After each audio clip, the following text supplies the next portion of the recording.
y amigos, bienvenidos a Casa África, a este acto de presentación de este libro que tengo en mis manos, Mogadiscio, crónica de un embajador europeo en Somalia, de Nicolás Berlanga Martínez. Miren, es un motivo de satisfacción para mí muy grande el que un español de largo recorrido en la vida pública al servicio de los demás y fundamentalmente en distintos países del continente africano y fundamentalmente también en labores de cooperación y con posterioridad ya en funciones diplomáticas, en representación de la diplomacia europea, pues que sea una persona como él, Nicolás Berlanga, muy vinculado a esta casa, a Casa África, con mucha experiencia y que ha decidido aquellos años que tuvo de función diplomática en un país tan singular como Somalia, decidió, después de dudas, lo dice en su libro, escribir toda una serie de consideraciones recogidas mes tras mes. El índice es algo que me llamó la atención. El índice empieza,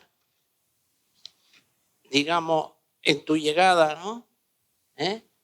A Mogadiscio, junio del 2019, lo titulas Vértigo, y sigue julio del 2019, el capítulo siguiente, agosto del 2019, septiembre del 2019 lo titula Miedo, octubre del 2019, Un amor imposible, y así sucesivamente hasta agosto del 2021. Es un índice curioso, pero es un índice que marca o pone de manifiesto una personalidad excepcional, una personalidad extraordinaria. Yo no recuerdo haber leído un libro estructurado de esa manera, pero puede haberlo, ¿no? Hay muchos libros que todavía me quedan por leer. Bueno, pues un hombre de Úbeda, de la provincia de Jaén, un andaluz, con un largo recorrido, 6 hijos, 2 nietos. ¿Por qué no mencionar el tema personal? Yo siempre presumo de mis nietos, como todo abuelo, ¿no? Y muy vinculado, insisto, a Casa África. Hoy he estado todo el día aquí en contacto con los responsables de las distintas áreas de trabajo de esta institución y creo que hoy hemos además incrementado esos lazos espirituales de comprensión entre las personas y la institución.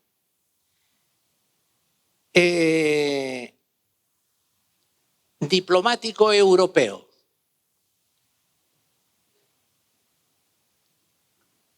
Diplomático europeo procedente de Jaén, como he dicho. Uno de los primeros observadores de Naciones Unidas que tanto como cooperante y con posterioridad como embajador de la Unión Europea ha vivido en países como Togo, Angola, Camerún, Kenia y algún que otro. Su última misión como embajador en el continente africano, ahora está destinado en Bruselas, forma parte de la estructura, y vamos a decirlo así, de la élite funcionarial europea élite, entendida la élite como precisamente cualificación, como experiencia acumulada. Estuvo en Somalia del 2019 al 21, como hemos visto en el índice de su libro.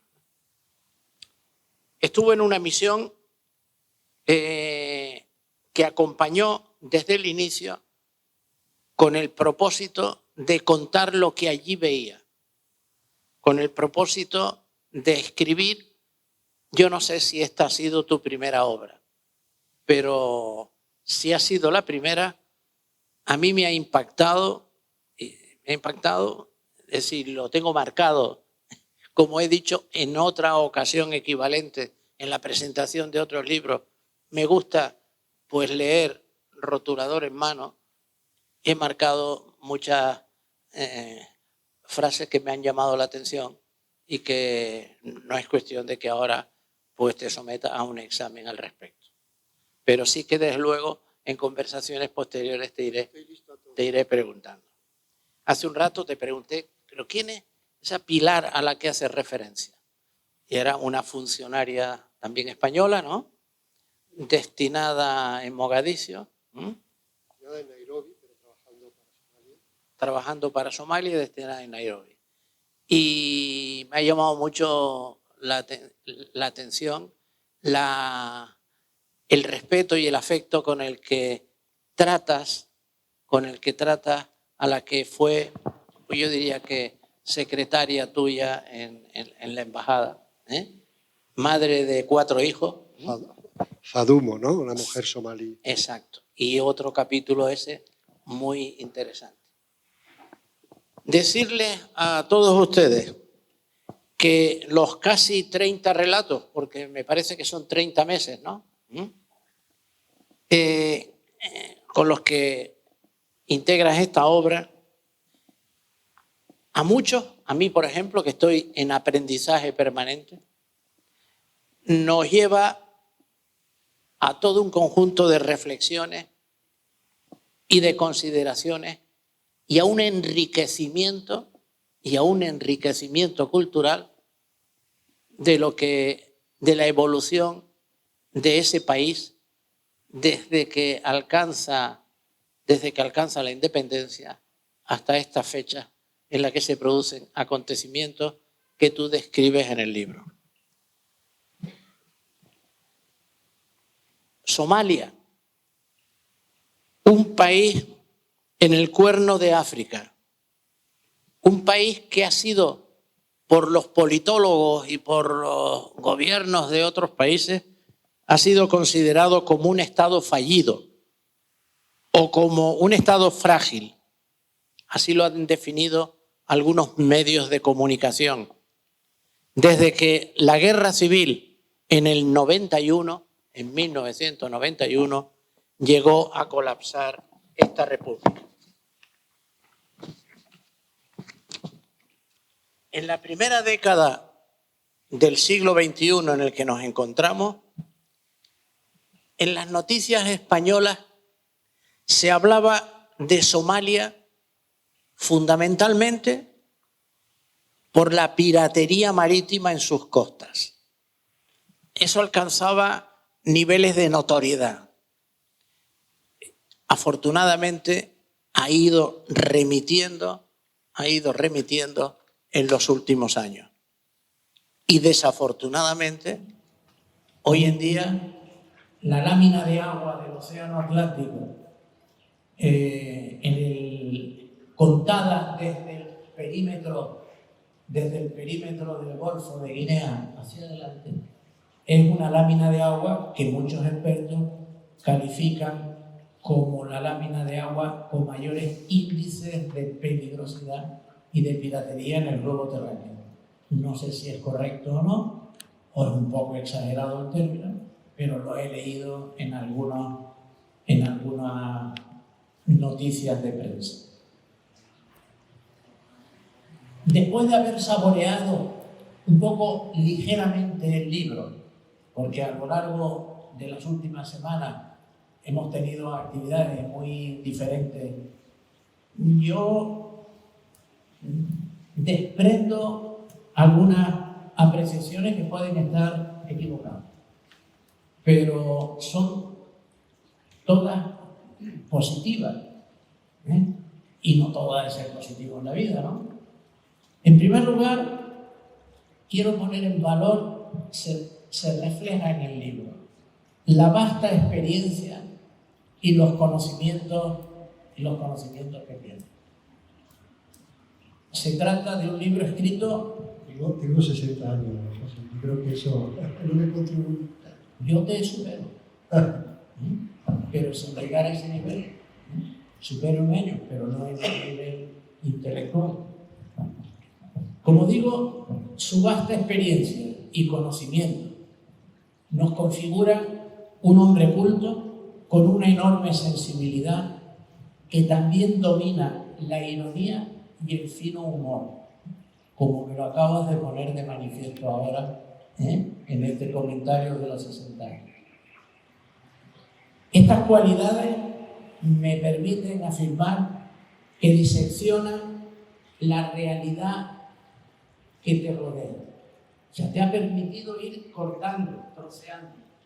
Y el libro, en efecto, lo dije cuando comencé, trocea 2 años, es decir, 2 por 12, 24, que son 24 trozos los que aparecen en este libro. La simpatía y también la antipatía, según los casos, de los personajes que describe. No sé si me equivoco. Yo creo que describe la simpatía que te generan algunos y también... A los antipáticos procuro no mencionarlo, para que no, en fin, para que ellos se den por aludidos, pero que en fin, que no sean señalados por... aparecen de alguna manera. Bueno, algunos sí, claro. Pero Sí. no es una antipatía personal, sino que ves que no contribuyen al bien general, ¿no? Que son realmente obstáculos para el progreso del país, ¿no? Me llamó la atención una frase en la que dice: ¿qué rechazo me produce? Esto lo teatralizo yo un poco. El darle la mano. Sí, El darle la mano a determinados personajes que me consta que son criminales, corruptos. Dice que lo peor, que lo más difícil de mi trabajo es darle la mano a estas personas sin mover un músculo. Sin mover un músculo. La función puede más allá del personaje, ¿no? O sea, que en este caso la función te obliga, si esa persona tiene un cargo de responsabilidad, te obliga a saludarlo, incluso a intentar establecer una relación con él, por lo menos de diálogo, y sin embargo en tu fuero interno, dentro de ti, pues estás rabiando y dices, hay una frase en el libro que me gusta leer, ¿no? Que dice, sobre todo cuando me encuentro con uno que es un señor de la guerra, que le digo, miro las uñas a ver si todavía quedan restos de sangre, ¿no? Y eso no lo dice cualquiera. Es una frase que me agradó y hay que ser honesto, ¿no? Me impactó. Yo creo que el libro intenta ser honesto. Exacto. Y yo diría que el libro tiene una serie de rasgos marcados por las cicatrices de su historia reciente. El libro merece la pena leerlo y con su estudio, sin duda alguna, incrementamos el conocimiento o el vago conocimiento o el conocimiento pobre que podamos haber ido acumulando en los años. Y por eso te hemos invitado a que presentemos el libro aquí. No solo en tu pueblo, en Baeza, al que quieres mucho, se desprende clarísimamente y eso te honra. ¿Y quién no quiere a su pueblo de origen? Y yo te agradezco que también en el libro, y aquí lo hemos oído muchas veces, pongas de manifiesto que África no es un todo homogéneo. Que hay, aquí he oído yo muchas veces decir que hay varias Áfricas. Y tú reiteras la variedad y la necesidad de respetar esa variedad. Así que, y aquí tengo unos datos de índole personal, que mi obligación también es a algunas personas de las que están aquí que no te conozcan o que no te hayan conocido hasta ahora, te conocen en estos instantes, pues un poco decirles quién eres. Embajador en Somalia hasta septiembre del 2021, como he dicho. Un hombre que quiere mucho a su pueblo de origen, a Úbeda. Algunas de sus calles y algunos lugares lo refleja como hechos paralelos a algunos otros lugares que has conocido en el mundo. Has ocupado los puestos de consejero principal sobre migraciones en el departamento África del Servicio Europeo para la Acción Exterior. Ha sido embajador, como dije antes, de la Unión Europea en Togo, primer consejero de la delegación de la Unión Europea en Camerún y encargado de negocios de la delegación de la Comisión Europea en Vanuatu. Entre los años 92 y 2000 trabajaste de cooperante con las ONG Acción contra el Hambre y Médicos Sin Fronteras en países como Kenia, Somalia, Armenia y Nicaragua. Ha sido observador de Naciones Unidas en Angola y en Haití entre el 90 y el 91. Y desde luego con ello, con esta descripción rápida, pues hago llegar a las personas que nos honran con su presencia aquí, pues rasgos de tu personalidad y definitorios de tu calidad humana, entregado precisamente a labores de cooperación y de ayuda a distintas colectividades. Así que, mi querido amigo, Casa África se honra teniéndote con nosotros y nos honramos escuchándote, describiendo con la extensión que tú estimes oportuno, desde luego, rasgos de los contenidos de ese libro. Muchas gracias, director, muchas gracias, Pepe, muchas gracias a todos ustedes por venir esta tarde a acompañarnos aquí en este magnífico patio, ¿no? Me ha encantado esta mañana ver este diálogo entre la palmera y el baobab detrás, ¿no?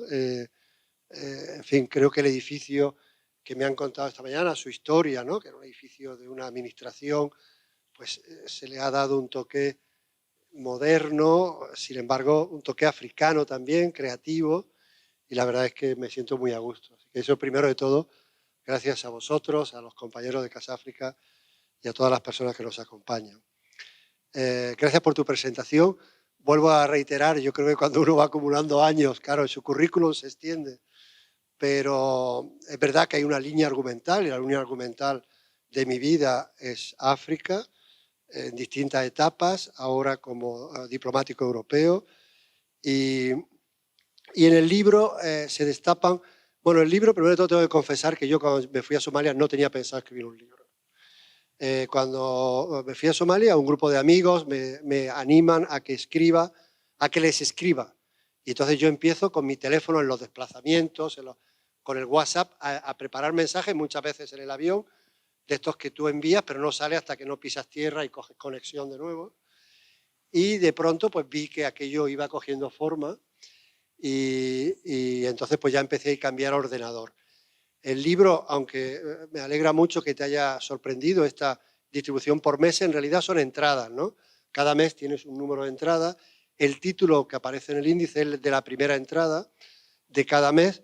Y tengo que decir que cuando ya me puse en serio, incluso volví atrás, por ejemplo, para describir cuando uno llega, ¿no? ¿Qué es lo que pasa a un diplomático en general? Pero cuando llega a un nuevo país, pues que cuando empieza a bajar el avión, o sea, que todo es exaltación, un nuevo destino, las maletas, la preparación y tal, hasta que el avión empieza a bajar cuando llegas y te entra miedo, porque dices, jolín, otra vez a empezar, otra vez a conocer a gente, a ser simpático, a establecer relaciones. Si es en un sitio como en Somalia, además vas solo, sin la familia, tal. Y por eso se llama vértigo, esa primera entrada, ¿no? Pero bueno, fue saliendo y yo lo que quiero es transmitir varias cosas. Primero, honestidad, o sea, qué se siente en estos entornos, vuelvo a decir, sin familia, pues era trabajo, algo de deporte, porque la delegación, la embajada de la Unión Europea estaba al lado del mar, en la zona internacional, entonces podíamos ir y venir. Eran como 6 kilómetros, 3 de ida y 3 de vuelta, ¿no? En el recorrido, hacer un poco de deporte. Y si no, pues es un diálogo contigo mismo. Y eso es lo que hay, lo que está escrito, ¿no? Es un diálogo un poco contigo mismo y sale la persona, sale Somalia, salen muchas observaciones de mi trabajo en Somalia y también muchas observaciones sobre África, ¿no? Sobre nuestras percepciones sobre África, la viveza de las sociedades africanas que tienen mucho que ver con nuestras propias sociedades, sobre todo de la gente con la que yo me encuentro, que son jóvenes o mujeres, pero que viven en la capital, que están formadas, algunas de ellas formadas en el extranjero, que tienen las mismas, que están conectadas con el mundo exterior, que participan en las redes sociales y que bueno, cuando empiezas a hablar con ellos ves mucho más de lo que te une que lo que te diferencia. Le contaba, creo que a la periodista de la televisión ahora esta tarde, una anécdota, ¿no? Cuando yo llego a Somalia, ahora, como sabéis, incluso en la diplomacia o en cualquier función pública, hay una idea de conectar y de comunicar. Entonces ahora todos tenemos una cuenta Instagram, TikTok, Twitter, Facebook. Bueno, yo me limité a Twitter y cuando llegué a Somalia en junio de 2019 abrí una cuenta Twitter de cero, porque había estado en Togo, había estado 4 años en Togo, hice lo mismo, abrí una cuenta Twitter y me fui a los 4 años de Togo y tenía 7.000 y pico seguidores. Pero se lo dejé a mi sucesora, a la embajadora que vino detrás mío, le dejé tal. Cuando llegué a Somalia digo, bueno, esta vez voy a abrirlo y me voy a quedar yo con ellos al final. Bueno, vamos a ver. Llegué en junio de 2019, abrí la cuenta Twitter. Cuando me fui en septiembre, el año pasado, tenía 35.000 seguidores. O sea, en la mitad de tiempo multipliqué por 4. Digo esta anécdota para que vean lo conectado que está ese pueblo, ¿no? Lo importante que es las redes sociales, lo importante que es Internet. Ahí en el libro digo que desgraciadamente Somalia es un país sin librerías. Y cuando solo la librería es el Twitter, lo que pasa es que no hay dudas. O sea, en las redes sociales tú sigues a los que piensan como tú o a los que más o menos están de acuerdo contigo. Entonces, lo que se dice siempre está lleno de certeza.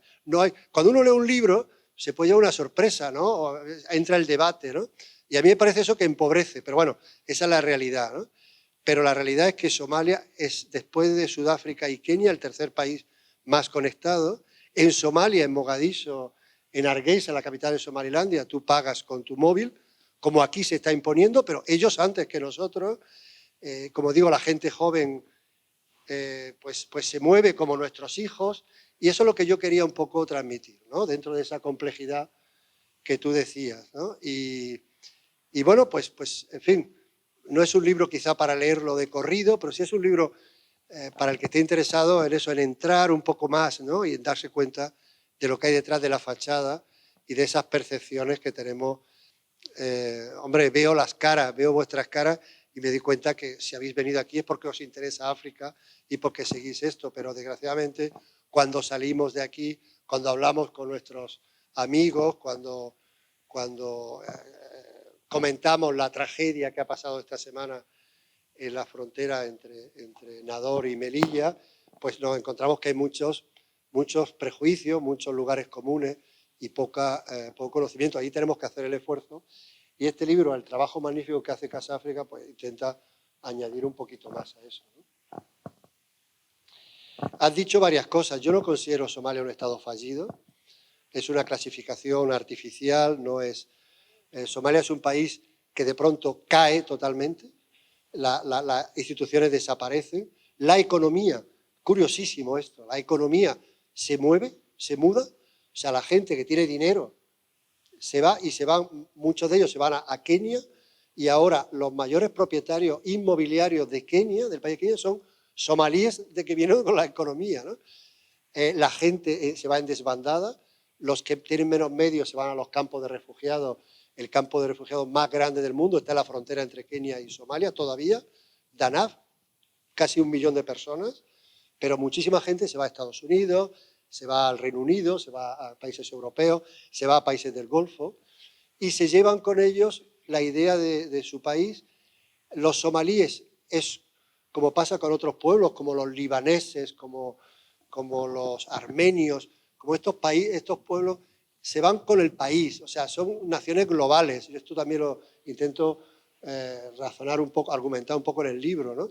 Y entonces siempre están pensando en Somalia y poco a poco pues van reconstruyendo. Y a partir del año 2000, sobre todo a partir del año 2009, se llegan a acuerdos y el país pues empieza a progresar. Y hace poco, con retraso, pero en mayo, el mes pasado, pues tuvieron las elecciones presidenciales y se han pasado muy bien, pacíficamente. Y es un país bellísimo, ¿no? O sea, sobrevolar sus costas. Es un país con una riqueza. Hay ciudades que están documentadas del siglo XIV, del siglo XIII, de cuando empezaron los movimientos, los árabes, luego los portugueses, esta mezcla de cultura, de lenguas, gente muy emprendedora, como he dicho. Es quizá de los pocos países africanos, sobre todo en África subsahariana, que si logran cierta estabilidad política y de seguridad, hay un grupo terrorista tremendo que se llama Al-Shabaab, que es una filial de Al-Qaeda y que hace atentados indiscriminados y que ya más que un grupo ideológico es una mafia, o sea, es gente ligada al dinero. Si logran llegar a cierta estabilidad política, de acuerdos entre y de seguridad, es un país que no necesitará ayuda extranjera, ayuda internacional. O sea, es un país muy singular. Otra singularidad magnífica que a mí me ha seducido siempre, yo estuve con Médicos Sin Fronteras en el año 92 allí, que fue cuando se cayó todo. Estuve luego con Acción contra el Hambre en Somalilandia, en el norte del país, el año 96-97, y ahora, por azares de la vida, vuelvo como embajador de la Unión Europea. Yo creo que algunas de las personas que me habían conocido entonces, sobre todo en Somalilandia, no se lo creían, yo tampoco me lo creía.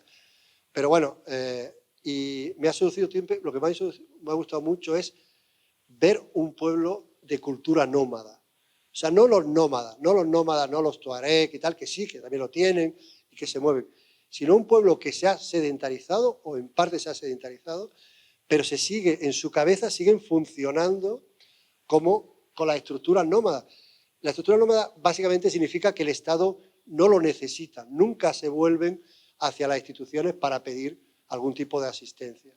Las estructuras nómadas tenían sus propias reglas de resolución de conflictos. Por eso el país muchas veces, la imagen externa es de un país fragmentado en tribus, en clanes, en subclanes. El libro más famoso académico sobre Somalia se llama, que lo escribió un profesor inglés de antropología que se llama I.M. Lewis, se llama Somalia, una democracia nómada, ¿no? Era muy curioso observar el impacto todavía que tiene esto en el comportamiento de gente que convive y que se desarrolla como nosotros, ¿no? El presidente, el primer ministro, los ministros, y tal, ¿no? Entonces, todo eso hace que es un país muy singular. Yo no acabé cansado de Somalia. A mí Somalia me atrae mucho. Yo acabé cansado de las condiciones de vida, de vivir sin tu familia, de estar metido en este fortín. Yo cuando salía para ver al primer ministro, para ver un ministro o asistir a un acto, primero tenía que pedir permiso a Bruselas y alguien tenía que autorizarlo, después dar las razones y tal. Segundo, va a ser un coche blindado siempre, con un guardia delante que te repite todas las veces que te montas en el coche los mismos procedimientos de seguridad. Si tal, no sé qué, si yo le digo, usted se tira para abajo, no sé qué tal. Todo igual. Y luego, cuando sales de la zona internacional, tienes un grupo de personas armadas delante tuyo y un grupo de personas armadas detrás tuyo. Entonces, eso es lo que me cansó. O sea, vivir así, que lo comprendía, porque gracias a eso pues nunca ha habido ningún incidente, todo ha ido bien. Pero eso es lo que cansa. Pero el país en sí, cuando ves a esa fuerza, es un país que te da energía, ¿no? Que la gente te da energía la gente joven, ¿no? Las mujeres. En fin, muchos de los que estáis aquí seguro que ya lo sabéis, ¿no? Muchas veces nos fijamos, ¿no? Pero claro, que llevan el velo. La mujer somalí, que además es guapísima, que se arregla fenomenal. Hay una entrada que se llama Isofía Loren, ¿cómo se llama? Isofía Loren en Somalia o no sé qué, no me acuerdo muy bien del título de la entrada, que era, sabéis que hay una parte de Somalia que fue colonizada por los italianos, y esta señora, yo estaba reunida con un grupo de señoras que estaban en el Parlamento. Bueno, es que yo prácticamente no oía lo que me decían, porque nada más que mirarlas a ella, la manera con la que iban arregladas, con esa elegancia, ¿no? Lo digo en el libro, ¿no? En la Enciclopedia Universal de la Elegancia, Somalia tiene que tener un capítulo aparte, ¿no? En fin, muy curioso, es muy seductor, ¿no? Recuerdo de mis años de cooperante, en el año 96-97, como os he dicho, estuve en un campo de desplazados en Somalilandia, al lado de la segunda ciudad del país, se llamaba Burao, que se fraccionó en las dos vertientes cuando se empezaron a pelear los de un clan y los de otro. Y me acuerdo que el viernes, que es el día de descanso en las sociedades musulmanas, andando por el campo de refugiados, había unos botecitos de este aceite de oliva español, La Española, en la que figura una figura de mujer de Julio Romero de Torres. Estos botecitos pequeños los encontrabas allí, en un sitio perdido en la nada, había una carretera, y entonces veía a las mujeres utilizando el aceite de oliva los viernes, ¿no? Para cuidarse la piel y tal. Por eso digo, todo es sugerente. Si uno decide trabajar en estos países es porque también le gusta la observación, le gusta conocer, eres curioso, pero tengo que decir que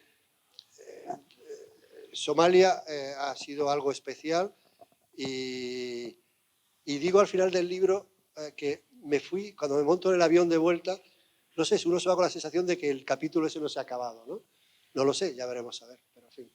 No sé si he hablado mucho, pero bueno, Úbeda sale un poco nada más en el libro. Úbeda sale, nosotros creamos una fundación en Úbeda, porque Úbeda, que es Patrimonio de la Humanidad, había una iglesia renacentista que estaba cayéndose, creamos una fundación y la negociamos con el obispado y la hemos recuperado como centro cultural.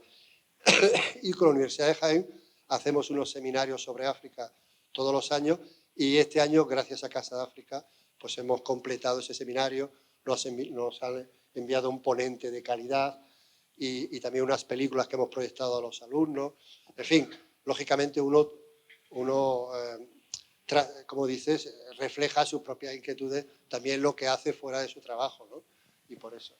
Pero en fin, el libro Úbeda sale un poco, Úbeda sale un poco también cuando, estando en Somalia, veo los resultados de no sé qué elecciones, si las europeas o las locales o las generales, y en el que veo que en mi pueblo, que es un pueblo tradicional, un pueblo tiene 35.000 habitantes, el 25% había votado a un partido político que despreciaba a los inmigrantes, ¿no? No os tengo que dar más pistas, ¿no?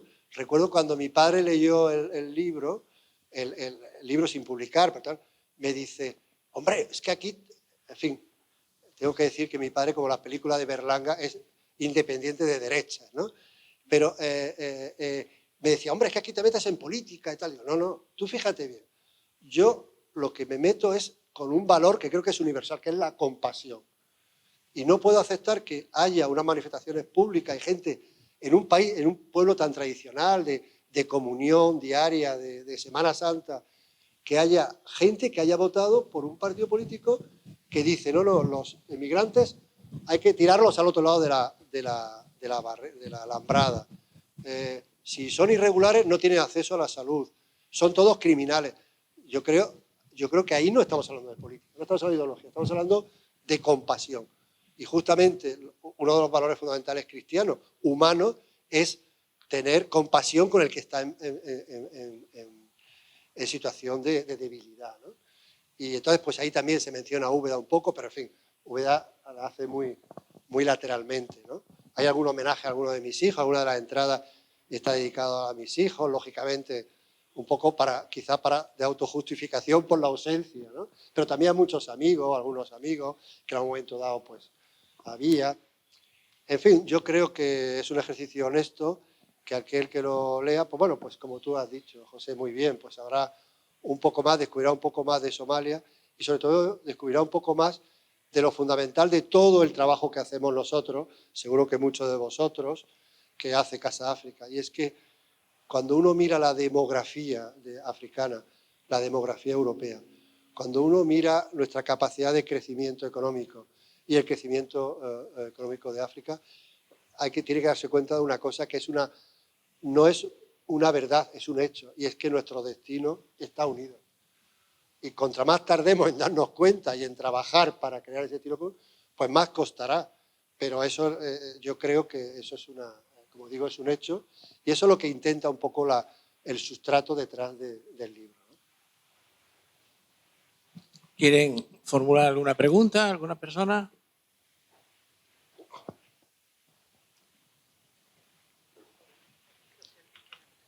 A mí me gustaría preguntarte, en la época de Mussolini, el fascismo italiano invadió Somalia.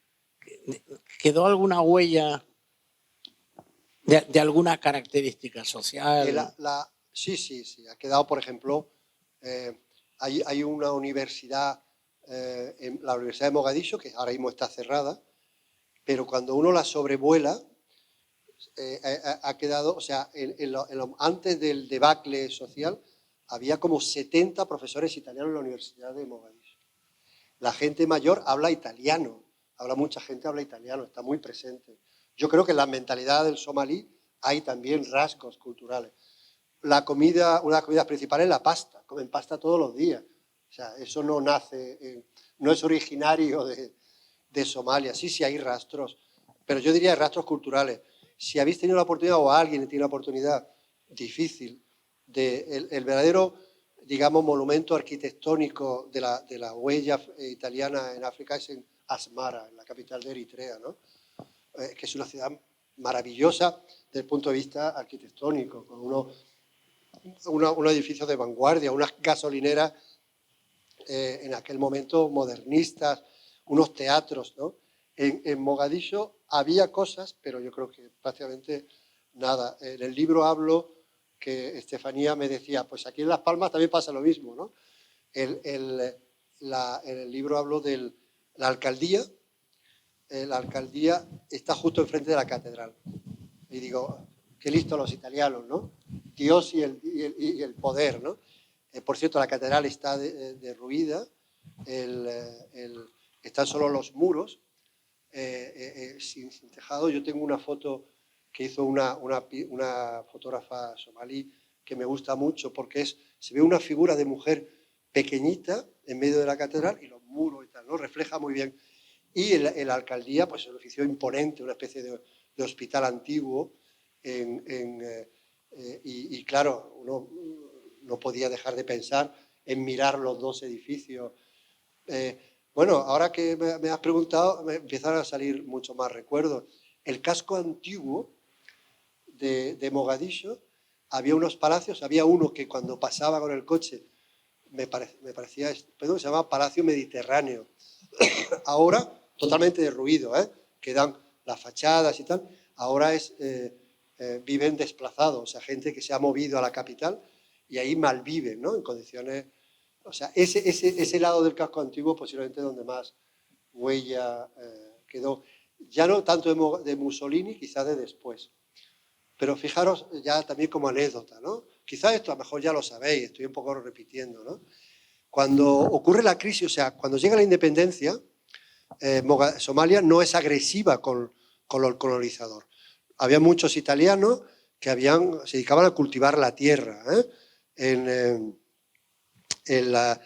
Si veis un mapa, os animo a que esta noche luego miréis el mapa. Hay uno de los pocos ríos en el mundo que no tienen delta, o sea, que no desemboca en el mar, sino que desemboca ahí. Yo creo que en África está el río Shabelle, en Somalia, y el Okavango en el sur de África, ¿no? Que son, los deltas son interiores. Bueno, pues ahí eran sobre todo plantaciones llevadas por italianos. lo que podéis imaginar, plátanos, cualquier tipo de fruta, legumbre, y eso eran normalmente llevados por los italianos. Fijaros que antes de la crisis del 90, en África, cuando alguien iba de vacaciones de la zona del Cono África, se iba a Mogadiscio. Era donde había música. Yo tengo unos discos de vinilo que narro cómo me hago con ellos en el libro. Había club nocturnos, las playas son maravillosas, iban de vacaciones. Bueno, pues no es agresivo contra los italianos. Cuando se cae, en el año 91, se cae el régimen, claro, estos italianos tienen que irse y no vuelven a Italia. Van a la costa de Kenia, a una ciudad que se llama Malindi, que está un poco más al norte de Mombasa, que es lo más conocido, y crean, digamos, un reducto italiano en África, de tal manera que ahora hay vuelos directos de Roma a Malindi. Los italianos van de vacaciones ahí. Pero quiero deciros que todo esto, la reflexión es sobre sobre qué somos, ¿no? El tema de la identidad, ¿no? Esta gente que son italianos, pero cuando llega el momento no se vuelven a Italia. Ya en Italia no tienen nada. Se consideran más africanos que italianos, ¿no? Y bueno, pues en fin, eso forma parte también de esa cultura y esa... Pero eso yo no creo que fuera de Mussolini, yo creo que es más posterior, ¿no?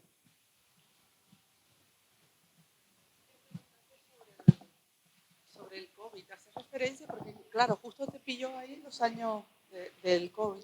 Sí, eso hizo más difícil, ¿no?, nuestra vida, y hubo un desgaste adicional, ¿no? Porque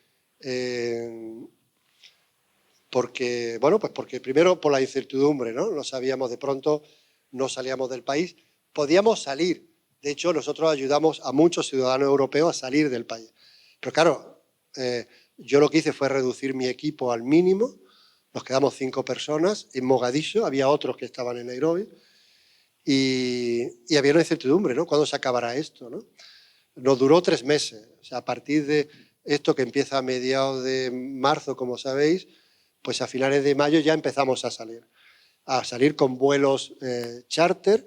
Íbamos hasta Addis Abeba, en Etiopía, y ahí ya seguíamos. Entonces, primero de todo eso, la incertidumbre propia, ¿no?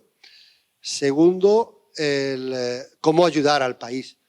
Y el país no quiere reconocer, o sea, el gobierno cierra las fronteras, a un momento dado intenta cerrar las mezquitas, pero no puede, para intentar... cierra los vuelos internos en el país para intentar limitar los movimientos, pero la gente no quiere reconocer que moría por COVID.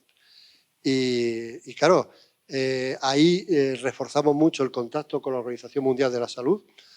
Yo tengo que decir personalmente, y sin que nadie luego me cite, por favor, fuera de este recinto, que yo tengo cierta reticencia sobre el trabajo de alguna agencia de Naciones Unidas, pero en este caso tengo que alabar el trabajo de la Organización Mundial de la Salud. Intentar ver y realmente saber la realidad. Fijaros que tenemos que ir a través de ello muchas veces a los cementerios en Mogadiscio para, comparando el aumento de muertes, de enterramientos con respecto a anteriormente, saber un poco más de la realidad.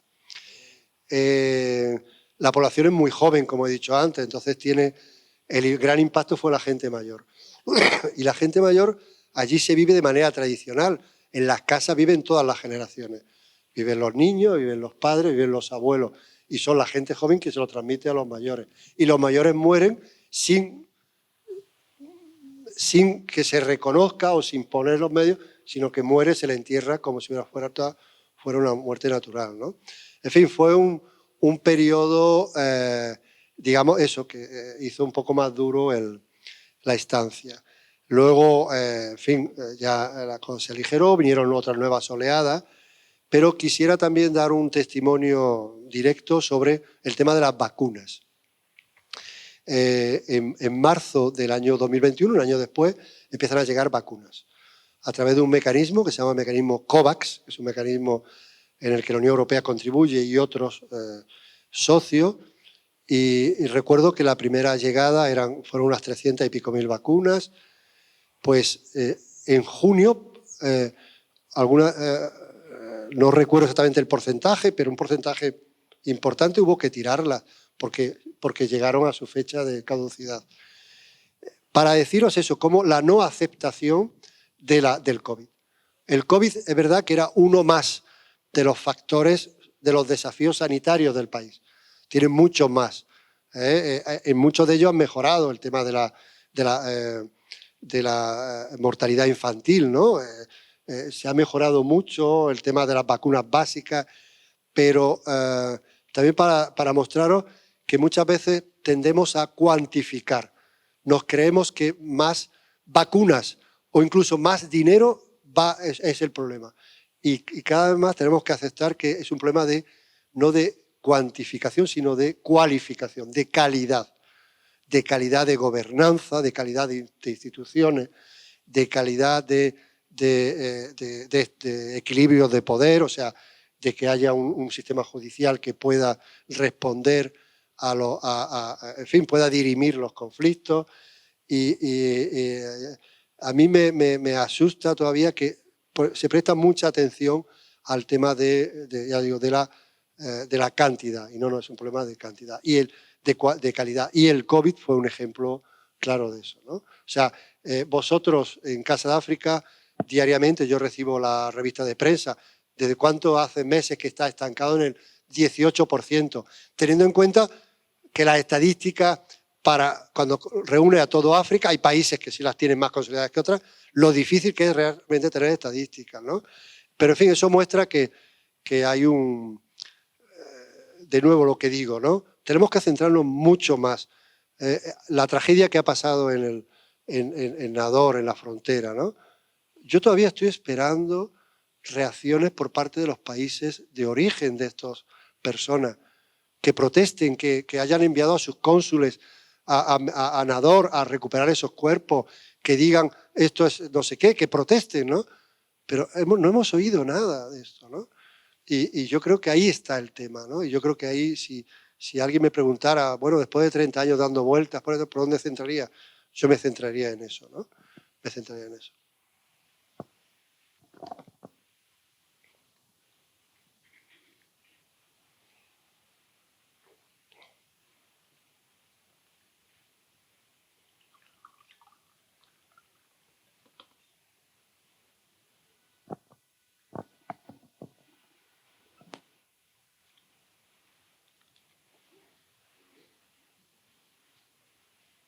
que leímos hace algún tiempo el libro Cuadernos Africanos de Alfonso Armada, y hablaba de su experiencia en Somalia y también en Somalilandia, y hacía dos retratos muy diferentes de Somalia y Somalilandia. Somalia yo creo que al hombre no, y le parece como muy inseguro, muy inestable, desorganizado, etcétera, etcétera, pero Somalilandia le pareció un país donde la parte que le enfocó sobre todo fue el tema de las mujeres, el poder que tenían las mujeres, la emprendeduría, la seguridad que había para las mujeres, y hombre, no diría que es un país feminista, pero bueno, donde las mujeres tenían un papel muy importante y que era muy distinto a Somalia en muchos aspectos. No sé qué te parece a ti, no sé. Tengo que decirte que en el libro hay una mención a Cuadernos Africanos de Alfonso Armada. No sé si te acuerdas que él en algunas ciudades cercanas a Mogadiscio, Merca, Johar, se encuentra con mujeres que ya en ese momento, hay que ver que Alfonso Armada va allí, creo que en el año 94, 95, o sea, en plena crisis. Ahora quiso venir y nos faltaron unos meses porque yo invité a algunos periodistas europeos a venir. Vino la televisión alemana, vino la agencia EFE, vino Xavier Aldecoa, el corresponsal de La Vanguardia, vino el de Radio Francia Internacional, y Alfonso me habría traído, ¿no? Pero si te acuerdas, habla de esas mujeres, y yo intenté buscar a esas mujeres, no las encontré, ¿no? Porque él ya habla de esas mujeres que se sentían aisladas y que no podían, ¿no? Pero bueno, vamos a ver, Somalilandia y Somalia.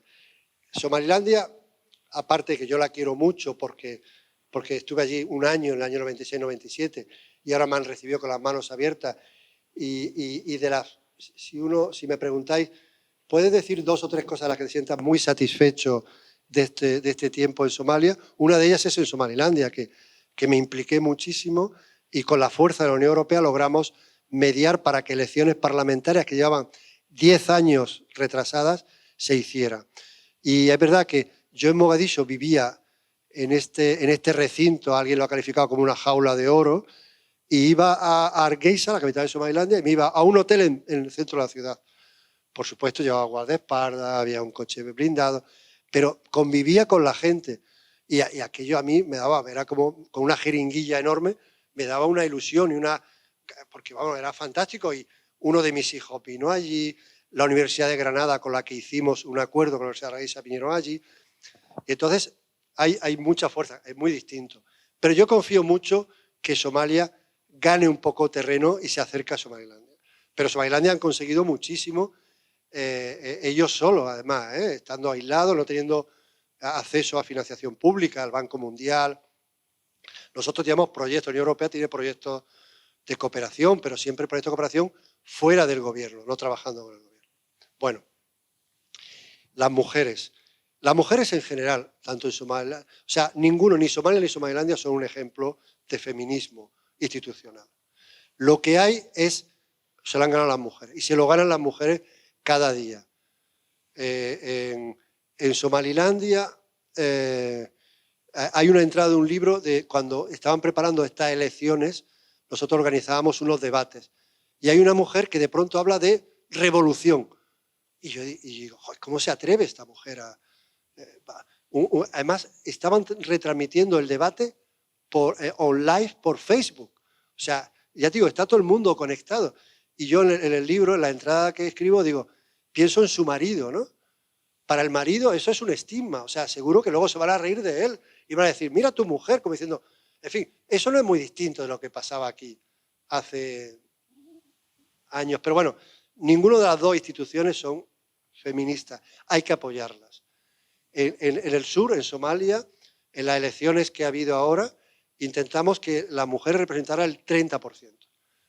Y vamos, os podéis imaginar lo machacones que éramos apoyándoles y tal, haciendo y tal, apoyando a ellas mismas, haciendo declaraciones y tal. En la legislatura anterior había un 23% de mujeres. En esta hay un 20%. Quiero decirte que sí hay que estar muy, muy pendiente. Pero la gente joven, a pesar de la apariencia, de la manera de estar vestido, de tal, han roto muchas barreras.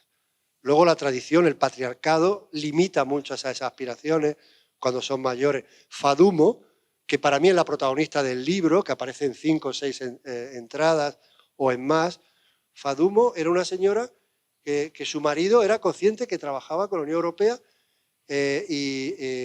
recuerdo que como no pude ir a su casa, al final de día le dije, mira, quiero conocer a tu familia. Y me vino el marido con los hijos, ¿no? Y el marido me lo contaba, yo tal, o sea...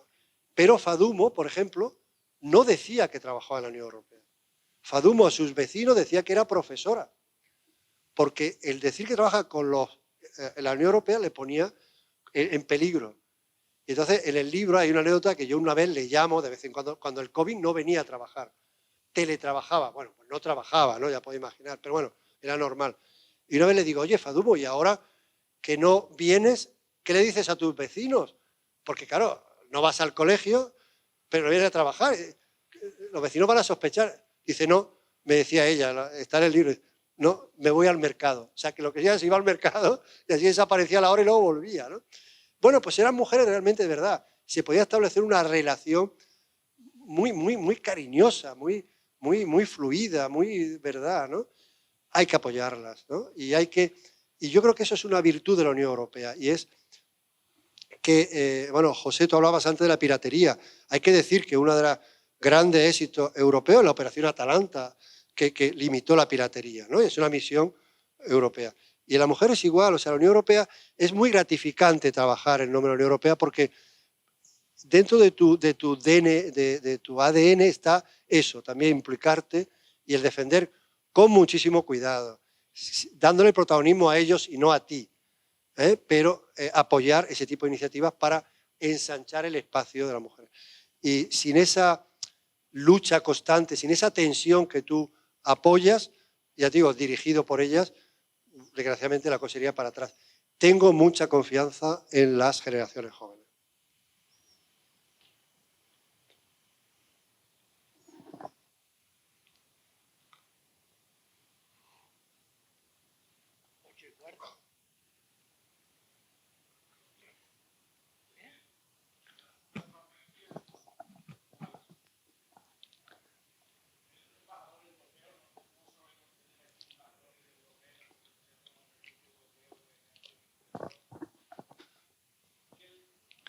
es decir, hoy hemos estado hablando un rato y lo comentabas, que el potencial del trabajo de un embajador europeo se multiplica, ¿no?, respecto a lo que puede hacer un embajador de un país bilateral. Creo que la gente prácticamente ni sabe que hay embajadores europeos por el mundo, ¿no? Eso está... No, es una... Gracias por... no sé, espero que no cansemos demasiado, pero me parece interesante, ¿no? Porque es algo, efectivamente, que yo lo digo al principio, no quiero hacer propaganda, pero sí defender un poco lo que se hace la diplomacia europea. Efectivamente, desde hace 13 años, con el Tratado de Lisboa, se creó el Servicio Europeo para la Acción Exterior, que es el cuerpo diplomático de la Unión Europea, que ahora mismo está dirigido por Josep Borrell, español, alto representante para la política exterior, y está compuesto por funcionarios europeos y diplomáticos nacionales. Y entonces, los embajadores europeos, la mitad son funcionarios, la otra mitad son embajadores nacionales. Y claro, embajador europeo, tú llegas a un país, sobre todo en países en desarrollo, que es donde yo he desarrollado mi trabajo, tú llegas a un país y tienes, primero, una cantidad de instrumentos de acción exterior magníficos que no tiene ningún país, ni siquiera Estados Unidos, ningún país de manera independiente. Tienes diálogo político, tienes cooperación al desarrollo, tienes ayuda humanitaria, tienes misiones militares y civiles como la Atalanta contra la piratería. Y claro, cubres todo ese elenco. Y luego, como segunda misión fundamental de un embajador europeo, es crear consensos con tus colegas nacionales, o sea, con los embajadores de los Estados miembros de la Unión Europea. Es un trabajo que quizá es como diría, en países, en situaciones de crisis como la de Somalia y tal, es agotador. Porque, claro, tienes que buscar puntos de encuentro entre todos cuando casi todo el mundo... Es una labor del embajador normal. Cuando tú te envías a un país, sabéis la definición tradicional de un diplomático, ¿no? Es alguien enviado al exterior para mentir en nombre de tu país, ¿no? O sea, tú cuando eres el embajador de, no vamos a decir de España, el embajador de Alemania, basado en Nairobi, pero para Somalia, tú lo que quieres es que se oiga el nombre de Alemania. Entonces, tú como embajador europeo tienes que lograr hacer mostrarles que a veces es mucho más interesante hacerlo todo conjuntamente que hacerlo de manera individual. Entonces, es un trabajo, como digo, agotador, pero también que puede tener una herramienta puede ser un trampolín también para más eficaz. Y esa es la diplomacia europea. Eso existe. Nuestros ciudadanos europeos no lo conocemos. Por eso me gusta la pregunta, porque explico esto y en el libro, los que lo vais a leer, vais a ver un poco algo de esto, de lo que se hace, ¿no? Pero podéis, como ciudadanos europeos, sentiros orgullosos de este trabajo, sobre todo, vuelvo a decir, en países africanos o en países en desarrollo. También otro tipo de países, pero claro, si hablas de grandes países, Estados Unidos, el Reino Unido, Noruega, Japón, China, ahí hay mucho más intereses también nacionales que a veces pueden entrar. Pero en países en los que el valor es darle estabilidad, ayudarle en las instituciones, Europa hace un trabajo fenomenal.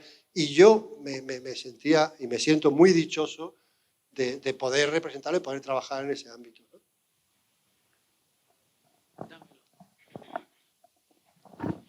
Bueno, yo sé que te puedo poner en aprietos, pero cuando la presidenta... No lo vas a lograr. Cuando la presidenta de la Comisión Europea tomó posesión, hace unos 3 años ya prácticamente, anunció un pacto migratorio y de asilo y compareció días después ante el Parlamento Europeo y lo reiteró.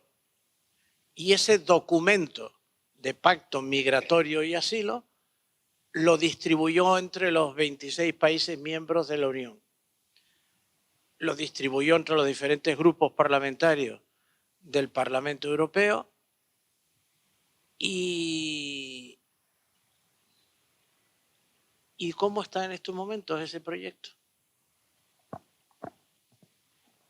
Bueno, posiblemente os acordáis, ¿no? Cuando hubo la crisis en Siria y la crisis de refugiados, ahí la Comisión Juncker hizo quizá un brindis al sol, creando un mecanismo obligatorio de repartición de refugiados. Y eso fracturó internamente la Unión Europea, y tengo que deciros con toda sinceridad que en temas migratorios esa fractura todavía existe. Existe por parte de un par de países que han sido mucho más reticentes a llegar a consensos, entre ellos pues este pacto de migración y asilo que tú mencionas. Lo curioso es que, lo curioso del mundo en el que vivimos, ¿no? Primero, acordaros cuando las elecciones en Bielorrusia, que Bielorrusia utilizó como elemento de presión a migrantes, a las migraciones, y de pronto empezaron a llegar vuelos a Bielorrusia que los lanzaba hasta las fronteras con Polonia y otras fronteras. O sea, de pronto países que estaban más reticentes a llegar a acuerdos, sobre todo de la migración, se dieron cuenta que ellos también podían ser países receptores. Eso se ha multiplicado ahora por 35 con la crisis, con la invasión de Rusia a Ucrania. Entonces ahora digamos que hace un par de semanas se ha anunciado que se ha llegado ya a un primer acuerdo justamente sobre eso, sobre repartición de posibles refugiados. O sea que quizá, desgraciadamente, una más de las consecuencias positivas a nivel de la crisis en Ucrania va a ser posiblemente que se pueda avanzar en este pacto de migración y asilo. Pero ha tenido que ocurrir una tragedia, la invasión rusa, la afluencia de personas refugiadas por parte de Ucrania, que yo creo que hay que felicitarse de la reacción, de cómo se ha gestionado. En Bruselas, por ejemplo, se ha hecho de una manera elegantísima. Yo mismo ahora mismo en mi casa, aprovechando las vacaciones, pues tengo a una familia ucraniana que van a vivir allí durante 2 semanas, durante 2 meses se ha hecho tal. Pues yo creo que, vuelvo a decir, ha tenido que ocurrir esta tragedia y los países más al norte darse cuenta que ellos también pueden sufrir estas crisis, y eso creo que va a ayudar a avanzar en este pacto de migración y asilo. La última, ¿no? Quería preguntarte qué opinión te merece la presencia de la Fuerza de Paz de la Unión Africana, que son ejércitos de muchos países, sobre todo Uganda, Burundi y Kenia. Si crees que Somalia, sin ese respaldo, sucumbiría o no al terrorismo de Al-Shabaab.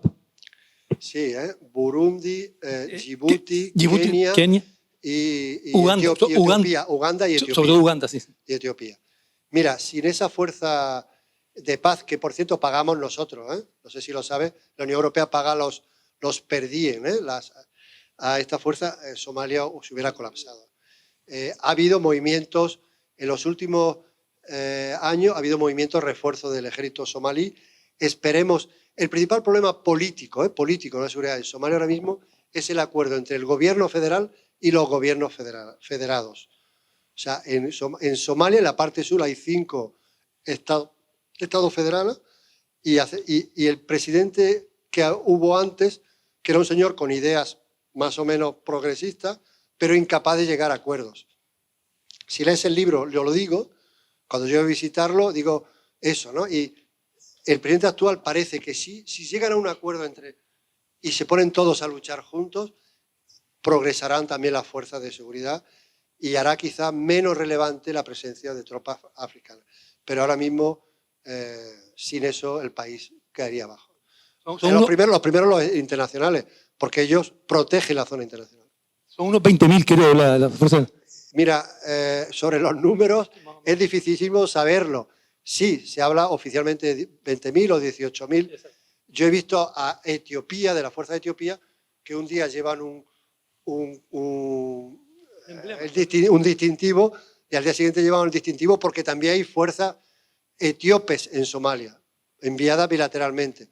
Pero lo que está claro es que hay como 29 o 30 ciudades en el sur de Somalia, más o menos con una actividad normal, y son gracias a la Fuerza Seguridad Africana. Gracias. Una pregunta sobre lo que acaba de contestar al señor. ¿por qué la Unión Europea financia a estos grupos o las fuerzas? Porque de hace unos años la Unión Africana llegó a algo que se llama soluciones africanas a los problemas africanos. Entonces dijeron, nosotros somos capaces, cuando hay un problema africano de paz, no necesitamos fuerzas de mediación y fuerzas de pacificación extranjeras, los propios países africanos lo hacemos, pero tienen que ayudarnos económicamente. Entonces la Unión Europea aceptó entonces, estamos hablando del año 2007-2008, y sigue haciéndolo, ¿no? Pero es la financiación, pero los soldados son africanos. ¿Y no sería mejor, en vez de financiarles, que participar en la formación y también no, pero dándoles... lo hacen también. Sí. Hacen las dos cosas. Hacen la pacificación y hacen la formación a nivel de policía y a nivel del ejército. Pero lo hacen también otros, ¿eh? No solo ellos. Lo hacen los turcos, lo hacen la Unión Europea, lo hacen los americanos también. ¿Y no les ayudan con materiales? Bueno, eso es una muy buena pregunta. Hoy por hoy, Europa no da material letal a las fuerzas que forma. Hoy por hoy. Quizá pueda cambiar en los próximos meses o años. Los americanos sí lo hacen, los turcos también lo hacen. Pero yo creo que la sociedad europea, por ahora, tiene miedo, y yo creo que está justificado de que, por ejemplo, armamento que puedas dar a un ejército que está todavía por hacer, esas armas al final no estés alimentando la guerra en vez de limitarlo.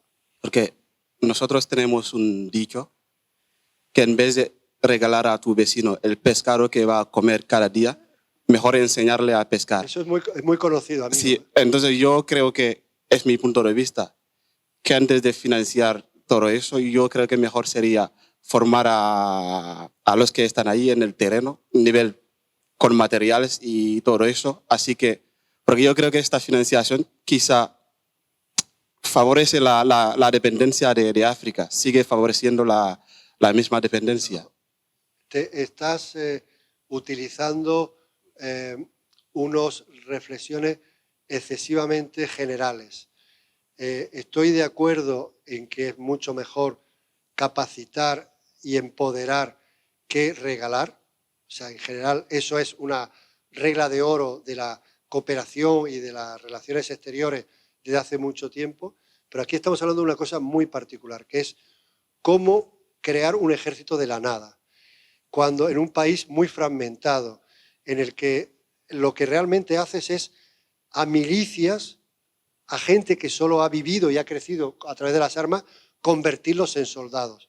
Eso es un proceso mucho más largo, un proceso que hay que hacer con mucho más cuidado, requiere que haya unas estructuras institucionales detrás y el fin último es lo que tú dices, pero estamos todavía en el camino hacia este fin último, en el tema del ejército.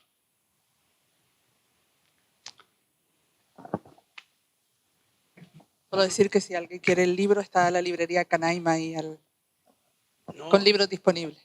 no, pero hemos dado instrucciones en la puerta. No puede salir nadie sin un libro bajo el brazo. Pero yo quiero también, al terminar, agradecer la presencia con nosotros del cónsul adjunto de Mauritania, que está aquí en esta primera fila. Les agradecemos su presencia, le rogamos que transmita pues, a su gobierno la satisfacción que tenemos por el incremento de la cooperación que mantenemos y nada más, esta será su casa. Saludos a todos y bueno, pues se aproxima el verano, va a ir disminuyendo un poco la actividad pública de Casa África. Hemos tenido unos meses de muchísima actividad. Tenemos dos exposiciones colosales abiertas al público. Transmítanlo a sus amigos, desde luego, para que la ciudadanía de Gran Canaria disfrute con estas exposiciones extraordinarias. Nada más, muchas gracias, muy buenas noches.